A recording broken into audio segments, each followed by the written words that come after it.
pawang katotohanan.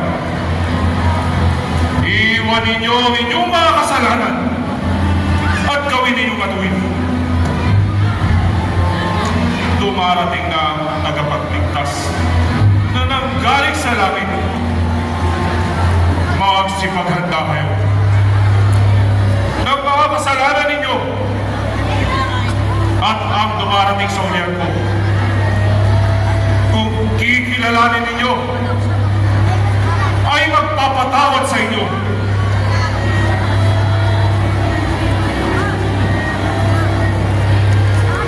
Kayong mga lahi ng mga ulpo, sino ang nagturo sa inyo na umit sa dumarating na galit? Gumawa kayo ng karapat-dapat sa pagsisisi. At huwag ninyong sabihin, si Abraham ang aming ama, sapagkat sinasabi ko sa inyo na kahit sa mga batong ito ay maaaring palitawin ng Diyos ang mga anak ni Abraham. Nakalagay na sa palabo ng ugat ng punong kahoy. Kaya't ang lahat ng punong kahoy na hindi nagbubunga ng mabuti ay puputulin at ihahagis sa apoy.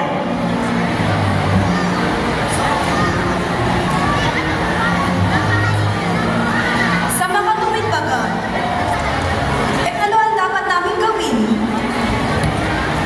Ang may mga dalawang araw ay magbigay sa wala, gayon din naman sa pagkain.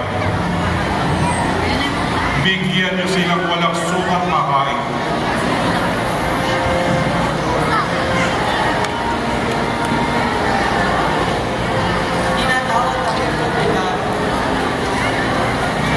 Tinatawag kaming publikano.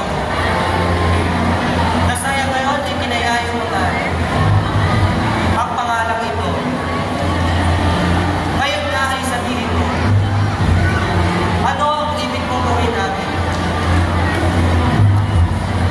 Buhat sa araw na ito. Huwag kayong sumingil nang higit sa pinag-uutos sa inyo. Kami man, kahit na Romano at tiniwala sa iyo, sabihin mo sa akin, ano ang tumpak na dapat gawin namin? Huwag kayong humingi ng sabilitan.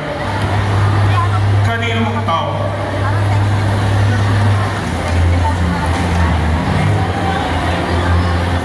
Kayong mga mapagpaibabaw sa anong kamararaman ng inyong mga ay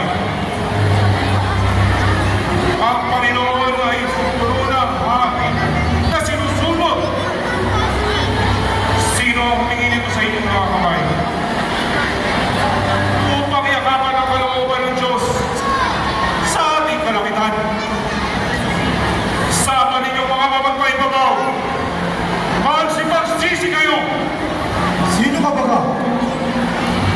Ikaw baga si Elias na propeta? Hindi ako. Kailangan liwanagan mo ako. Ako makakawin sa templo! Ano ang masasabi mo sa sarili mo? Ako, ang tinig na sumisigaw sa ilang. Tuwirin ninyo ang daan ng Panginoon. Patagin ninyo ang lubak sa daan. Ito ay hula ng propetang si Isaías.